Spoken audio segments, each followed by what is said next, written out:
10th standard മാത്സിന്റെ second ചാപ്റ്ററായ circle and angles എന്ന് പറയുന്ന ചാപ്റ്ററിന്റെ പേജ് നമ്പർ 56 കൊടുത്തിരിക്കുന്ന ക്വസ്റ്റ്യൻസ് ആണ് നമ്മൾ ഡിസ്കസ് ചെയ്യുന്നത്. അതിലെ 4th ക്വസ്റ്റ്യൻ ആണ് നമ്മൾ ഇന്ന് നോക്കുന്നത്. Prove that a non-isosceles trapezium is not cyclic. അപ്പോൾ നമ്മൾ ഓൾറെഡി കണ്ടു ഐസോസിലസ് ട്രപ്പിസിയം ആണെങ്കിൽ അത് സൈക്ലിക് ആണെന്ന്, അല്ലെ? സൈക്ലിക് എന്ന് പറഞ്ഞാൽ എന്താണ്? അതിന്റെ ഓപ്പോസിറ്റ് ആംഗിൾ എടുത്തിട്ട് അതിന്റെ സമ്മ് കണ്ടു കഴിഞ്ഞാൽ 180 കിട്ടണം. പക്ഷേ ഒരു നോൺ ഐസോസിലസ് ട്രപ്പിസിയം, അതായത് ഇപ്പൊ ഞാനിവിടെ ഒരു നോൺ ഐസോസിലസ് ട്രപ്പിസിയം വരച്ചിട്ടുണ്ട്, ABCD. അപ്പൊ ഇതിന്റെ ABയും CDയും പാരലൽ, പിന്നെ അതേപോലെ അതാണ് ട്രപ്പിസിയം. പിന്നെ ഐസോസിലസ് എന്ന് പറയുമ്പോൾ അതിന്റെ നോൺ പാരലൽ സൈഡ് ഉണ്ടല്ലോ, അതായത് ADയും BCയും അത് ഈക്വൽ ആയിരിക്കണം. പക്ഷെ നോൺ ഐസോസിലസ് എന്ന് പറയുമ്പോൾ ആ രണ്ട് സൈഡ് ഈക്വൽ ആവില്ല, ഓൺലി ABയും CDയും പാരലൽ, അത് മാത്രമേ ഉള്ളൂ. അപ്പൊ ഇത് സൈക്ലിക് അല്ല. അതായത് ഇതിന്റെ ഓപ്പോസിറ്റ് ആംഗിൾസ്, നമ്മളിപ്പോ ആംഗിൾ Aയും ആംഗിൾ Cയും എടുത്തിട്ട് അത് ആഡ് ചെയ്യുമ്പോൾ എന്താണ് 180 നമുക്ക് കിട്ടില്ല. അപ്പൊ അതാണ് നമുക്ക് ഇവിടെ പ്രൂവ് ചെയ്യാനായിട്ടുള്ളത്. അപ്പൊ ആദ്യം നമുക്കിവിടെ എന്തെടുക്കാം?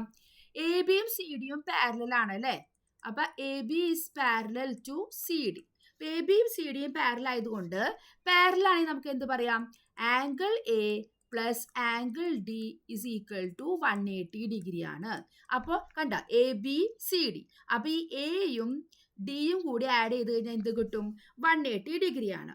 പിന്നെ ഇത് നോൺ ഐസോസിലസ് ട്രപ്പിസിയം ആണ്, അല്ലെ? അതുകൊണ്ട് ആംഗിൾ സിയും ആംഗിൾ ഡിയും ഈക്വൽ ആയിരിക്കോ? ഇല്ല. Angle C is not is equal to angle D. അതിന്റെ റീസൺ നിങ്ങൾ എന്ത് എഴുതണം? കാരണം ഇതെന്താണ്? ഒരു നോൺ ഐസോസിലസ് ട്രപ്പിസിയം ആണ്. അപ്പൊ ഈ രണ്ട് സൈഡ് അവിടെ ഈക്വൽ അല്ല. അപ്പൊ പിന്നെ ആംഗിൾ സിയും ആംഗിൾ ഡിയും അവിടെ ഈക്വൽ ആയിട്ട് വരില്ല. അപ്പൊ റീസൺ അവിടെ നിങ്ങൾ എഴുതണം. ഇത് ഒരു നോൺ ഐസോസിലസ് ട്രപ്പിസിയം ആണ്. ആ രണ്ട് സൈഡ് അവിടെ ഈക്വൽ അല്ല, അതുകൊണ്ട് ഈ രണ്ട് ആംഗിളും ഈക്വൽ അല്ല. ഇനി ഇവിടെ നോക്കിയേ, ആംഗിൾ എയും ആംഗിൾ ടിയും കൂടി ആഡ് ചെയ്യുമ്പോഴാണ് 180. ഡി എന്ന് പറയുന്നത് ഈസിക്ക് ആംഗിൾ സിക്ക് ഈക്വലും അല്ല. അപ്പൊ angle A plus angle C add ചെയ്ത് കഴിഞ്ഞാൽ 180 വരുമോ? ഡി ഇവിടെ സിക്ക് ഈക്വൽ ആയിരുന്നെങ്കിൽ അത് ആഡ് ചെയ്യുമ്പോൾ 180 വരുമായിരുന്നു. പക്ഷെ ഇത് രണ്ടും കൂടി കൂട്ടി കഴിഞ്ഞപ്പോൾ ഇനി 180 വരുമോ? 180 വരില്ല. ഒന്നുകിൽ അത് 180നേക്കാൾ കൂടുതലായിരിക്കും, അല്ലെങ്കിൽ അത് 180നേക്കാൾ കുറവായിരിക്കും. അപ്പൊ ഒരിക്കലും ഇത് രണ്ടും കൂടെ ആഡ് ചെയ്താൽ 180 വരുന്നില്ല. അപ്പൊ നമ്മൾ നോക്കിയേ, എയും സിയും അവിടെ എന്ത് ആംഗിൾസ് ആയിരുന്നു? ഓപ്പോസിറ്റ് ആംഗിൾസ് ആയിരുന്നു. അത് ആഡ് ചെയ്തപ്പോൾ നമുക്കിവിടെ 180 വന്നോ? ഇല്ല. കാരണം ഇവിടെ രണ്ട് ആംഗിളും ഈക്വൽ അല്ല, അത് നോൺ ഐസോസിലസ് ആയതുകൊണ്ട്. അതുകൊണ്ട് ഇതിന്റെ ഈ ഒരു നോൺ ഐസോസിലസ് ട്രപ്പിസിയത്തിന്റെ ഓപ്പോസിറ്റ് ആംഗിളുടെ സമ്മ് 180 വരാത്തത് കൊണ്ട് this is not a cyclic എന്ന് പറഞ്ഞിട്ട് നമ്മൾ എഴുതി അവസാനിപ്പിക്കണം. ഞാൻ ഈ പറഞ്ഞതെല്ലാം ലൈൻസ് ആയിട്ട് നിങ്ങൾ എഴുതണം കേട്ടോ. നോക്കാം. 5th ക്വസ്റ്റ്യനിൽ നമുക്ക് 2 പിക്ചറാണ് തന്നിരിക്കുന്നത്.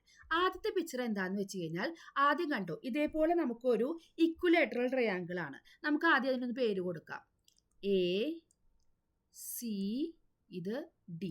കാരണം ഇവിടെ നമ്മളൊരു B, ഇവിടെ ഒരു താഴത്തെ ഒരു ട്രയാങ്കിൾ കൂടി വന്നിട്ടുണ്ട്. അപ്പൊ അതുകൊണ്ടാണ് ഇത് ഇവിടെ B വരുന്നത്. അപ്പോൾ ACD എന്ന് പറഞ്ഞൊരു ഇക്വിലേറ്ററൽ ട്രയാങ്കിൾ, അതിന്റെ 2 വെർട്ടെക്സുകൾ നമ്മളിവിടെ സർക്കിളുമായിട്ട് ജോയിൻ ചെയ്തിരിക്കുക. അപ്പൊ നമുക്കിവിടെ വേറൊരു ട്രയാങ്കിൾ വരുന്നുണ്ട്. അപ്പൊ അതിന് ഞാനിവിടെ B എന്ന് പേര് കൊടുത്തു. ഇനി ഇതേപോലെ തന്നെ സെക്കൻഡ് പിക്ചറിൽ നമുക്കൊരു സ്ക്വയർ ആണ് വരച്ചിരിക്കുന്നത്. കണ്ടോ, സ്ക്വയർ ABCD. അപ്പൊ ഒരു സ്ക്വയർ വരച്ചു. ഇതേപോലെ തന്നെ ആ സ്ക്വയറിന്റെ 2 വെർട്ടെക്സുകൾ ഇവിടെ സർക്കിളിലേക്ക് ജോയിൻ ചെയ്തിട്ട് നമ്മളിവിടെ ഒരു പോയിന്റ്, നമുക്കൊരു P എന്നോ എന്തെങ്കിലും പേര് കൊടുക്കാട്ടോ. ഈ പേരുകളൊക്കെ നിങ്ങൾക്ക് ഇഷ്ടമുള്ള പോലെ കൊടുക്കാട്ടോ. അങ്ങനെ വരച്ചിട്ടുണ്ട്. ഇവിടെ ഈ 2 ആംഗിൾ മാർക്ക് ചെയ്തിട്ടുണ്ട്, അല്ലെ, റെഡ് കളറിൽ. ഈ ആംഗിൾ എത്രയാണെന്നാണ് നമ്മളോട് ചോദിച്ചിരിക്കുന്നത്. അപ്പൊ നമുക്ക് ആദ്യമായിട്ട് ഓരോരോ പിക്ചറായിട്ട് നോക്കാം. അപ്പൊ നമുക്കറിയാം ACD എന്ന് പറയുന്നത് എന്താണ്? ഇക്വിലേറ്ററൽ ട്രയാങ്കിൾ ആണ്. ACD ഇക്വിലേറ്ററൽ ട്രയാങ്കിൾ ആണ്, അല്ലെ? Equilateral triangle.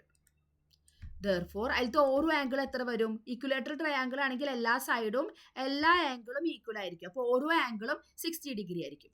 അപ്പൊ ആംഗിൾ ADC അതാണ് നമുക്ക് വേണ്ടത്. ഓരോ ആംഗിളും 60 ഡിഗ്രിയാണ്. അപ്പൊ ആംഗിൾ ADCയും എന്തായിരിക്കും? 60 ഡിഗ്രി ആയിരിക്കും. ഇനി നമ്മൾ നോക്കിയേ, ഈ AC എന്ന് പറയുന്ന ഒരു കോഡ് കണ്ട, ഈ സർക്കിളിനെ സംബന്ധിച്ച് ഒരു കോഡാണ്. ഈ സർക്കിളിനെ 2 സെഗ്മെന്റ് ആയിട്ട് ഡിവൈഡ് ചെയ്തു, അല്ലേ? അങ്ങനെയാണെങ്കിൽ സം ഓഫ് ദ ഓൾട്ടർനേറ്റ് സെഗ്മെന്റിലത്തെ രണ്ട് ആംഗിൾസിന്റെ സം എത്രയാണ് നമ്മൾ പഠിച്ചത്? 180 ഡിഗ്രി ആണ്. അപ്പൊ ഇത് 60 ഡിഗ്രി ആണെങ്കിൽ അതിന്റെ ഓൾട്ടർനേറ്റ് സെഗ്മെന്റ് ആണ് ഈ കിടക്കുന്നത് അല്ലെ. അപ്പൊ ഇവിടുത്തെ ഒരു ആംഗിൾ ആണ് ഏത് വരുന്നത്? ഇത് കണ്ട, ഇതും സിയോടാണ് ജോയിൻ ചെയ്തിരിക്കുന്നത്. അപ്പം ഇത് രണ്ടും കൂടി കൂട്ടുമ്പോൾ 180 വരണം. അപ്പൊ ആംഗിൾ എ ബി സി അതാണ് നമ്മളോട് ചോദിച്ചിരിക്കുന്നത്. Plus angle A D C is equal to 180 degree. Reason എഴുതണം. The sum of the alternate angles sum of the angles of an alternate segment is equal to 180 degree. അപ്പോൾ reason നിങ്ങൾ എന്തായാലും എഴുതണേ. ഓരോന്നിനും നമ്മൾ റീസൺ എഴുതണം. അപ്പൊ angle A B C is equal to 180 minus angle A D C. A D C എത്രയാണ്? 60 degree ആണ് കിട്ടിയിട്ടുണ്ട്. അപ്പോൾ 180 മൈനസ് 60 ദാറ്റ് ഈസ് 120 ഡിഗ്രി. അപ്പോൾ 120 ഡിഗ്രി ആണ് എന്ത്? നമ്മുടെ ഈ ആംഗിൾ എ ബി സി എന്ന് പറയുന്നത്. അപ്പൊ അതവിടെ കഴിഞ്ഞുല്ലോ. ഇനി ഇതേപോലെ തന്നെയാണ് നമ്മൾ ഇതും ചെയ്യേണ്ടത്. അപ്പൊ ഇതൊരു എന്താണ്? സ്ക്വയർ ആണ് വരച്ചിട്ടുണ്ടായിരുന്നത് അല്ലെ. അപ്പൊ ഈ സ്ക്വയറിൽ നമുക്കൊരു ഡയഗണൽ വരച്ചു കൊടുക്കാം. എ സി എന്ന് പറഞ്ഞ ഞാനൊരു ഡയഗണൽ വരച്ചു. എ സി എന്ന് പറഞ്ഞ ഡയഗണൽ വരച്ചപ്പോൾ എ ബി സി എന്ന് പറഞ്ഞൊരു ട്രയാങ്കിൾ അവിടെ കിട്ടിയല്ലോ. ഈ ട്രയാങ്കിൾ എ ബി സി എന്ത് ടൈപ്പ് ട്രയാങ്കിൾ ആണെന്ന് അറിയോ? Triangle A B C isosceles triangle ആണ്. Isosceles triangle.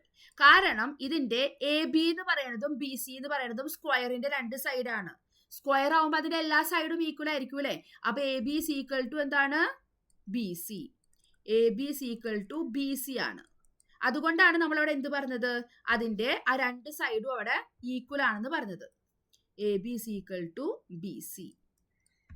അതുകൊണ്ടാണ് ആ ട്രയാങ്കിൾ എന്തായിട്ട് മാറിയത്? ഒരു ഐസോസിലസ് ട്രയാങ്കിൾ ആയത്. ഐസോസിലസ് ട്രയാങ്കിൾ ആണെങ്കിൽ ഇത് നമുക്കറിയാം, സ്ക്വയറിലത്തെ ഓരോ ആംഗിളും 90 ഡിഗ്രി ആണ്. അപ്പോൾ രണ്ട് സൈഡ് ഈക്വൽ ആവുമ്പോൾ ബാക്കിയുള്ള ഈ രണ്ട് സൈഡും എന്താവണം? ഈക്വൽ ആയിരിക്കണം. അപ്പൊ ഇത് 90 ഡിഗ്രി ആണെങ്കിൽ പിന്നെ ബാക്കി എന്താണ്? ഈ ഓരോ ആംഗിളും എത്ര വെച്ച് വരണം? 180 മൈനസ് 90 ഡിവൈഡഡ് ബൈ 2 അല്ലെ. 180 മൈനസ് 90 ഡിവൈഡഡ് ബൈ 2 അല്ലെ. മൊത്തം ഈ മൂന്ന് ആംഗിളും കൂടി കൂട്ടിയ 180. അതിൽ നിന്ന് ഒരു ആംഗിൾ 90 ഡിഗ്രി, ബാക്കിയുള്ളതിനെ രണ്ടായിട്ട്, രണ്ട് ഈക്വൽ ആയതുകൊണ്ട് സ്പ്ലിറ്റ് ചെയ്തു. അപ്പൊ 180 മൈനസ് 90 എന്ന് പറയുമ്പോൾ 90 ഡിവൈഡഡ് ബൈ 2 എന്ന് പറയുമ്പോൾ 45 ഡിഗ്രി. അപ്പൊ ഈ ഓരോ ആംഗിളും എത്രയാണ് വരിക? 45 ഡിഗ്രി. അപ്പൊ നമുക്ക് ഇവിടെ ആംഗിൾ എ സി ബി എന്ത് കിട്ടി? 45 ഡിഗ്രി. അപ്പൊ angle A C B is equal to 45 degree. അപ്പൊ അതിന്റെ റീസൺ എഴുതണം. ഐസോസിലസ് ട്രയാങ്കിൾ ആയതുകൊണ്ട് രണ്ട് ആംഗിൾ ഈക്വൽ ആണ്, ആംഗിൾ എ സി ബിയും ആംഗിൾ ബി എ സിയും. അപ്പോൾ ഓരോന്നും 45 ഡിഗ്രി. അപ്പൊ ഇത് 45. ഇനി നോക്കിയേ, എ ബി നമ്മുടെ കോഡ് നേരത്തെ നമ്മൾ മറ്റേ പിക്ചറിൽ തെളിയിച്ച പോലെ തന്നെ എ ബി എന്ന് പറഞ്ഞ കോഡ് ഈ സർക്കിളിനെ രണ്ട് സെഗ്മെന്റ് ആയിട്ട് ഡിവൈഡ് ചെയ്യുന്നു. അപ്പൊ അതിന്റെ ആംഗിൾ എ സി ബിയും ആംഗിൾ എ സി ബി, അതേപോലെ തന്നെ നമ്മളോട് ചോദിച്ചിരിക്കുന്ന ആംഗിൾ എ പി ബിയും രണ്ടും കൂടി ആഡ് ചെയ്ത് കഴിഞ്ഞാൽ ഇതേപോലെ അതിന്റെ സം എത്ര വരണം? 180 ഡിഗ്രി വരണം. അപ്പോൾ angle A C B is equal to 180 minus A C B ആണ് നമുക്കുള്ളത് അല്ലെ. എ പി ബി ആണ് നമുക്ക് കണ്ടുപിടിക്കേണ്ടത്. Angle A P B is equal to 180 minus angle A C B, അതായത് 45 ഡിഗ്രി. 180 മൈനസ് 45 എന്ന് പറയുമ്പോൾ എത്രയാണ്? 135 ഡിഗ്രി. അപ്പൊ മനസ്സിലായല്ലോ ഇത് എത്ര വന്ന? അപ്പൊ ഇത് 135 ഡിഗ്രിയും ഇത് നമുക്ക് എത്ര കിട്ടി? 120 ഡിഗ്രിയും.